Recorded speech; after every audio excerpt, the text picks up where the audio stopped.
आपको लगे कि आपका जीवन बड़ा कष्टमय है, बहुत तकलीफ का जीवन है, तब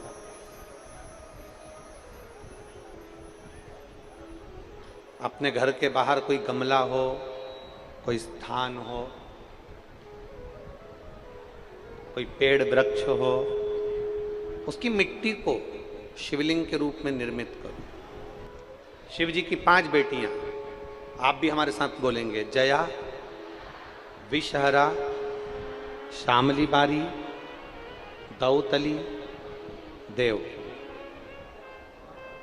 शंकर जी की 5 बेटियों का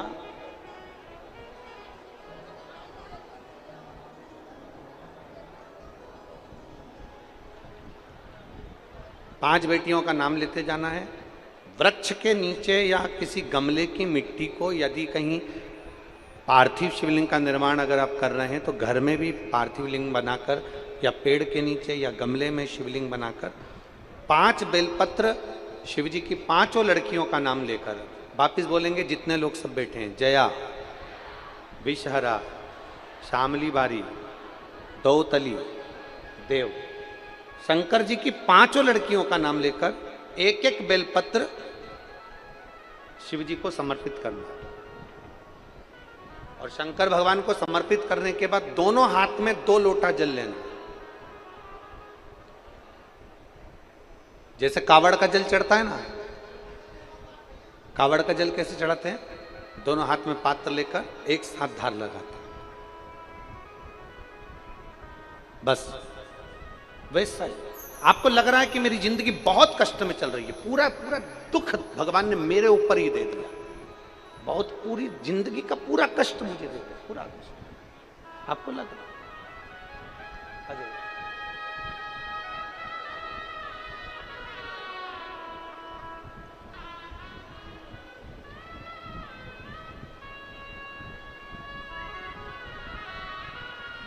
अब बेटी ठीक है?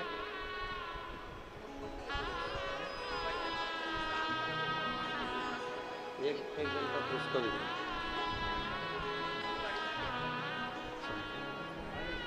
आप ही की बेटी है जो 11 साल तक लगातार हर महीने खून चढ़ा है, ब्लड चढ़ा है, और बाबा की कृपा आज आपकी पोती है। अब 1 वर्ष से उसके शरीर में ब्लड नहीं चढ़ा और डॉक्टर ने कहा कि ब्लड चढ़ाने की जरूरत नहीं है, जिसको 11 साल तक रेगुलर ब्लड चढ़ा, 11 साल से लगातार हर महीने खून चढ़ रहा है, शिव तत्व। तो आपको लगे कि मेरी जिंदगी बड़ी दुखमय, बड़ी कष्टमय, बहुत तकलीफ चल रही, किसी वृक्ष के नीचे, किसी गमले में या अपने घर में पार्थिव लिंग का निर्माण, पार्थिव, और पार्थिव लिंग का निर्माण कर 5 बेलपत्र शंकर भगवान पर उनकी 5 लड़कियों का नाम लेकर समर्पित करो। जया, विषहरा, श्यामली बारी, दौतली, देव। 5 बेटियों का नाम लेकर 5 बेलपत्र समर्पित कर हाथ में 2 लोटा जल लेकर शिव जी पर एक साथ धीरे धीरे धार लगाइए और एक घी का दीपक लगाकर प्रार्थना कर 5 बेलपत्र उठाकर अपने घर में लेकर आ जाइए। 2.5 महीने, ज्यादा से ज्यादा हम बोल रहे हैं 2.5 महीने, पर विश्वास करता है कि 15 दिन में वो दुख मिटेगा ही, वो तकलीफ कटेगी, वो कष्ट मिटेगा 15।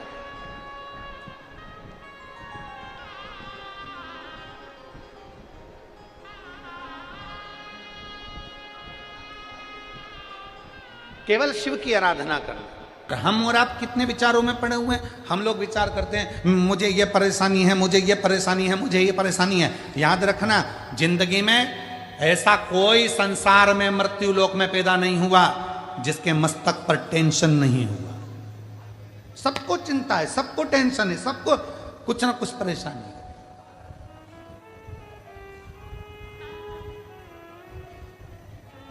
पर क्या करें, किसको करें?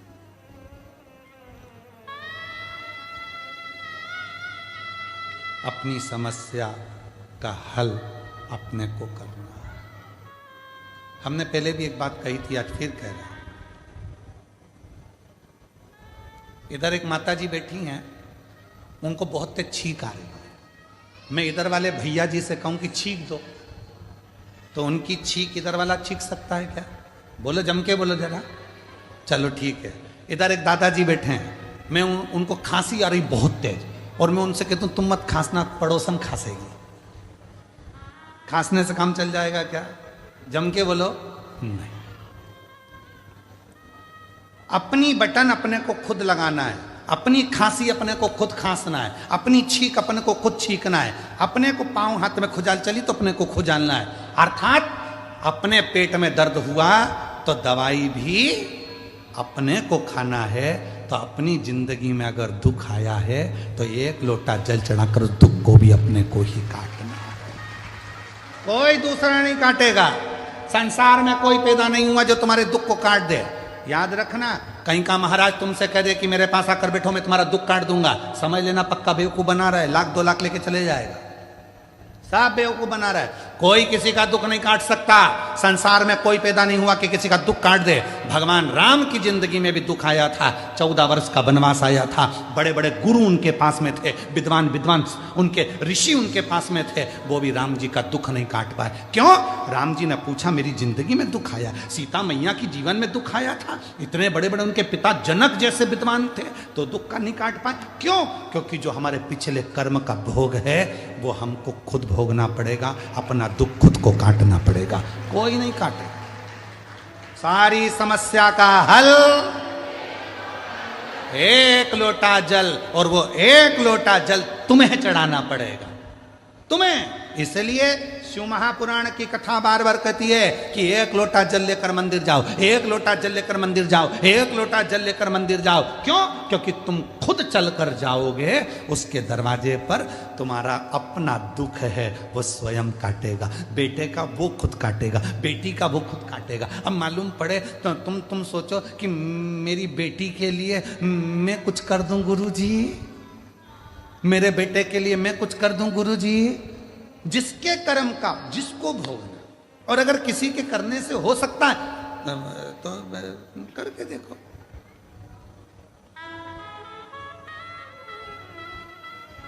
शादी में कौन कौन जाते हैं? हाथ उठाओ जितने लोग शादी में जाते हैं, जम के हाथ उठाओ जरा सभी लोग। हाँ उठा लिए, धर लो वापिस। शादी में खाना खाते हो, भोजन करते हो, हाथ तो उठाओ। हाँ ठीक है।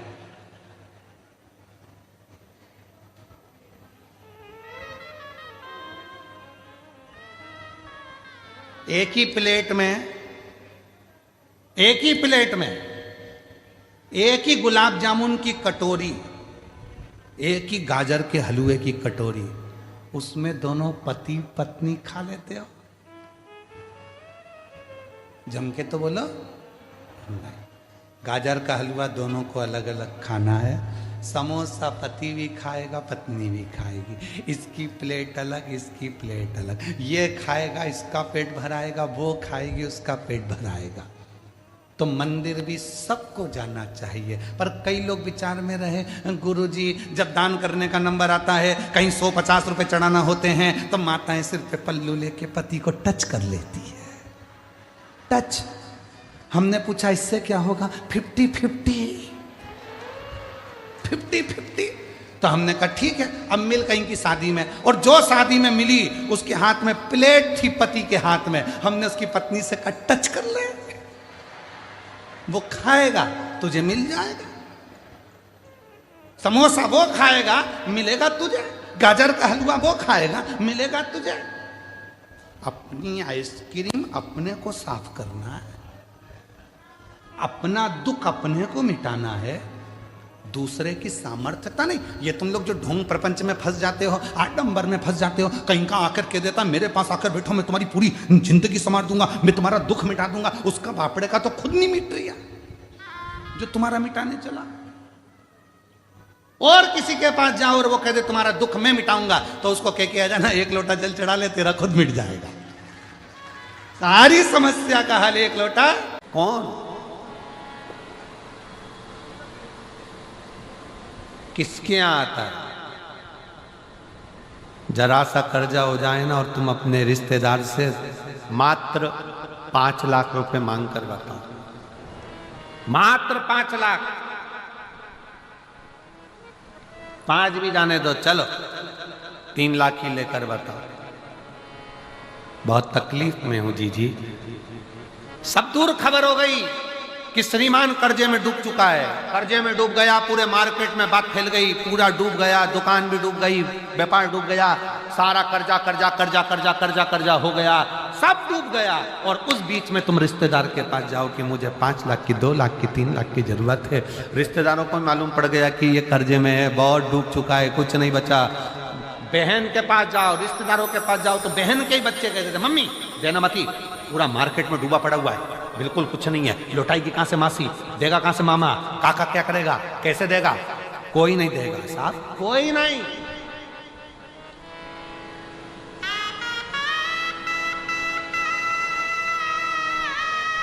मैं चुका दूंगी, मैं दे दूंगी, तुम मुझे दे दो ना थोड़ा सा, अभी जरूरत है, बेटा पढ़ाई कर रहा है, बेटी का फीस जमा करना है, थोड़ा सा दे दो ना, मैं दे दूंगा, मैं दे दूंगा, मैं कर दूंगा, आप करो ना प्लीज, थोड़ी सी व्यवस्था करो ना।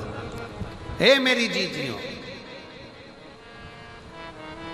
सबके पास जाकर देख लो, फिर आखिरी में जब कहीं से कोई व्यवस्था ना हो, तब एक दुर्वा, एक बेलपत्र, एक लोटा जल, दुर्वा सुख सुंदरी पर, बेलपत्र शिव पर और एक लोटा जल दक्षिण में खड़े होकर उत्तर की ओर मुख कर शंकर को चढ़ाना चालू कर दो। फिर देखो 5 की नहीं 10 की व्यवस्था वो कर दो।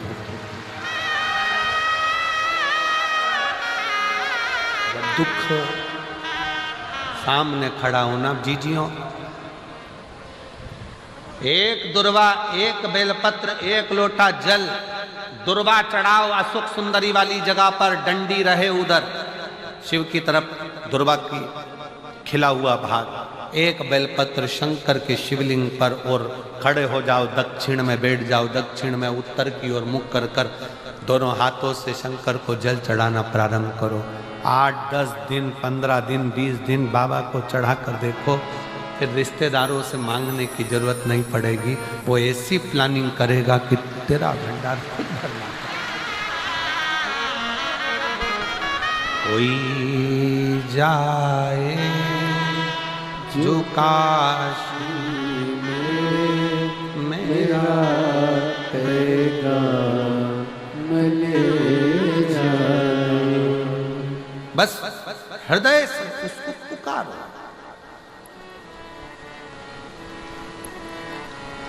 हृदय से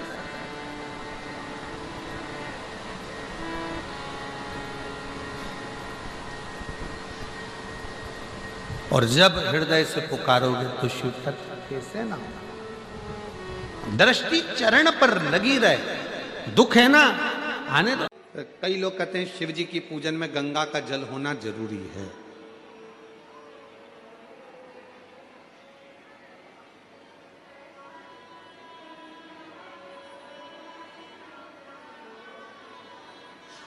और मान लो तुम्हारे पास में गंगा जी का जल नहीं है, तो क्या शंकर जी तुम्हारी पूजन को स्वीकार नहीं करेंगे? अरे बोलो तो जम के, करेंगे ना। क्यों? स्कंद पुराण में वर्णन आता है, स्कंद पुराण में वर्णन आता है कि एक बहुत साधारण सी घर में रहने वाली एक दृष्टांत बड़ा सुंदर है। और एक घर में रहने वाली एक रेणुका मां नाम की एक स्त्री थी। थोड़ा ध्यान से सुनना इस स्कंद पुराण के इस चरित्र को। रेणुका,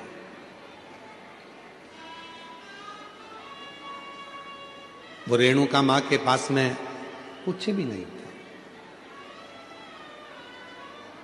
उसकी एक बेटी थी सुकन्या कर।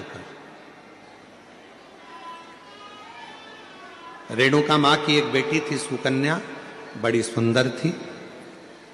और रेणुका मां भी शंकर भगवान की पूजन करती थी और सुकन्या भी शिव जी की पूजन करती थी। सरल विधि से पूजन करते थे। मंदिर जाते थे तो जाते जाते कोई वृक्ष की पत्तियां मिल जाती थी, वो शिव जी को चढ़ा देते थे।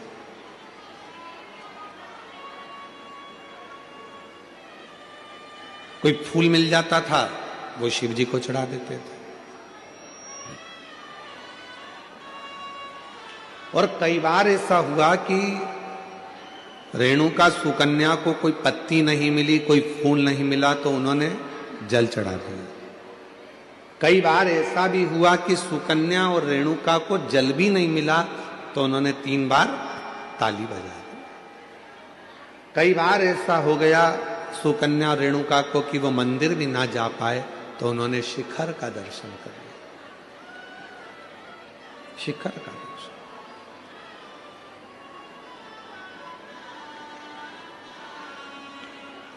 एक दिन रेणुका और सुकन्या दोनों बैठी हुई थी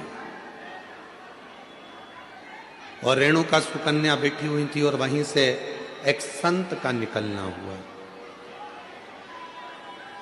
बड़े विरक्त संत थे, शंकर जी के परम भक्त थे वो भी। स्कंद पुराण का ये बहुत सुंदर दृष्टांत है, अपनी जिंदगी में उतारिएगा। रेणुका सुकन्या बैठी है और वहीं से संत का निकलना हो रहा। विरक्त थे, शिव के परम उपासक थे। उनके मुख से नित्य प्रति ओम नमः शिवाय, ओम नमः शिवाय, ओम नमः शिवाय, ओम नमः शिवाय जपा करते थे।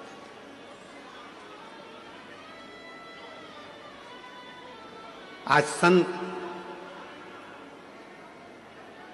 भिक्षा मांगने के लिए रेणुका और सुकन्या के घर पर पहुंच गए।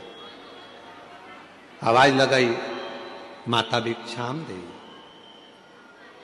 माता भिक्षाम दे, भूख लगी है, थोड़ा अन्न का भाग दीजिए। रेणुका सुकन्या बाबा की आवाज सुनकर बाहर गई। दरवाजा खुला, आसन दिया, बिछाया, बिठाया, जल पिलाया, अंदर से भोजन ला कर दिया। पूजा की तैयारी कर रही थी शिव मंदिर जाने के लिए सुकन्या, और बाबा की दृष्टि पड़ गई उस पूजन की थाली पर। और जैसे ही संत की दृष्टि पूजन की थाली पर पड़ी तो संत ने बात बात में पूछ लिया, ये पूजन में सारा साहित्य रखा हुआ है पर गंगा का जल नहीं है तो तुम्हारी पूजन शिव स्वीकार नहीं करेंगे। ये संत ने कह दिया रेणुका और सुकन्या से, आपकी पूजन में, आपकी पूजा की थाली में गंगा का जल नहीं है तो शिव इस पूजन को स्वीकार नहीं करेंगे। अब तो संत कहकर चले गए। सुकन्या की बुद्धि में वो बात बैठ गई और सुकन्या मां के चरणों में प्रणाम कर कर बोली कि मुझे गंगा का जल चाहिए, मुझे गंगा का जल चाहिए। बाबा कहकर गए हैं, संत कहकर गए हैं कि जब तक गंगा का जल पूजन की थाली में नहीं होगा तब तक शिव प्रसन्न नहीं होंगे, शिव इस पूजन को स्वीकार नहीं करेंगे। अगर भगवान शंकर को पूजन स्वीकार करना है, अगर भगवान शंकर को पूजन स्वीकार करना है तो गंगा का जल का होना जरूरी है। स्कंद पुराण कह रही है कि सुकन्या और रेणुका दोनों आंखों में जल भर ली। कहा एक काम करो सुकन्या, तुम गंगोत्री चली जाओ और गंगा जी के उद्गम से गंगा जी का जल लेकर आ जाओ। जाओ। सुकन्या हाथ जोड़कर बोली, मां मैं अकेली कन्या, मैं अकेली स्त्री गंगा का जल लेने के लिए कैसे जाऊंगी?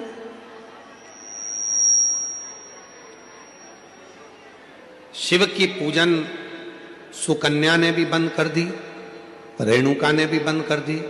दोनों शंकर के मंदिर नहीं जा रही हैं क्योंकि संत कहकर गए हैं कि गंगा का जल होना जरूरी है। अब गंगा का जल ही नहीं है तो शंकर मंदिर जाके करूंगी क्या? अब गंगा का जल ही नहीं है तो शिव जी के शिवालय में जाकर करूंगी क्या? ना सुकन्या मंदिर जा रही है, ना रेणुका मंदिर जा रही है। तभी मेरे ओघड़ दानी ने ध्यान दिया और आज भगवान शंकर का चेहरा कुछ उतरा हुआ था, तो नंदी ने पूछ लिया, प्रभु क्या बात है, आज आपका मुख उतरा हुआ है, आज आपका चेहरा उतरा हुआ है, प्रभु क्या बात है। भगवान देवादिदेव महादेव ने कहा, नंदी, एक रेणुका और एक सुकन्या एक गांव में निवास करती हैं, उनके पास में जो होता है वो मेरा श्रृंगार करती हैं, पूजन करती हैं।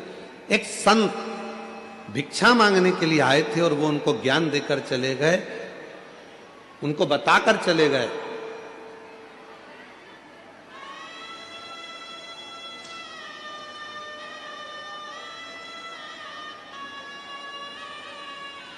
कि गंगा के जल के बिना शिव पूजन को स्वीकार नहीं करते। ना मां मंदिर जा रही है, ना बेटी मंदिर जा रही है, दोनों विचार में लगे हैं कि गंगा का जल कहां से लेकर आए, गंगा का जल कैसे लेकर आए, दोनों विचार। और उन दोनों के जल के बिना मैं फीका हूं। तभी भगवान शिव के पास से नंदी दौड़ कर गए, आप चिंता मत करो, आपका चेहरा उतरा हुआ देखकर, मुख उतरा हुआ देखकर मुझे अच्छा नहीं लग रहा। दौड़ कर गए नंदी, और नंदी ने जाकर एक साधु का रूप रखकर पहले तो संत को समझाया कि गंगा का जल की मूलता नहीं, मूलता है शिव भक्ति की। जाओ जाकर सूचित करो। संत मानते नहीं थे तो नंदी ने अपना असली विग्रह धारण कर, बड़े बड़े सींग, बड़ा विराट सा स्वरूप नंदी का, बड़ा विराट सा स्वरूप।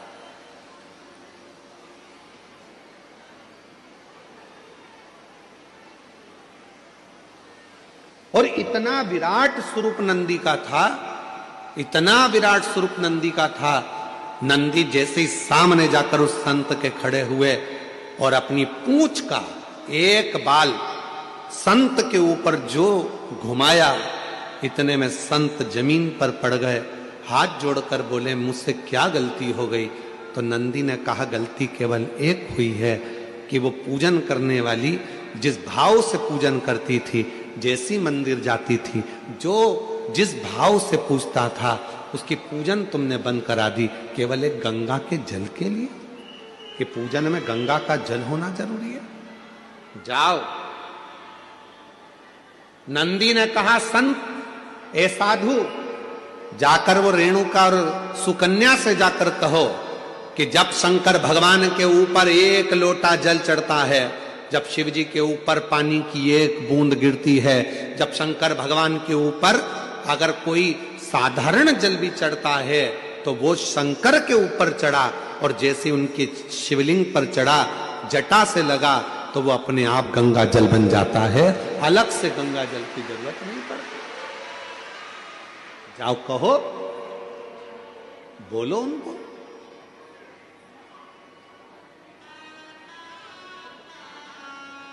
कहां से लाऊं गंगा, कहां से लाऊं यमुना, कहां से लाऊं गंगा, कहां से लाऊं यमुना, कहां से लाऊं सरयू आपार पड़ी रे,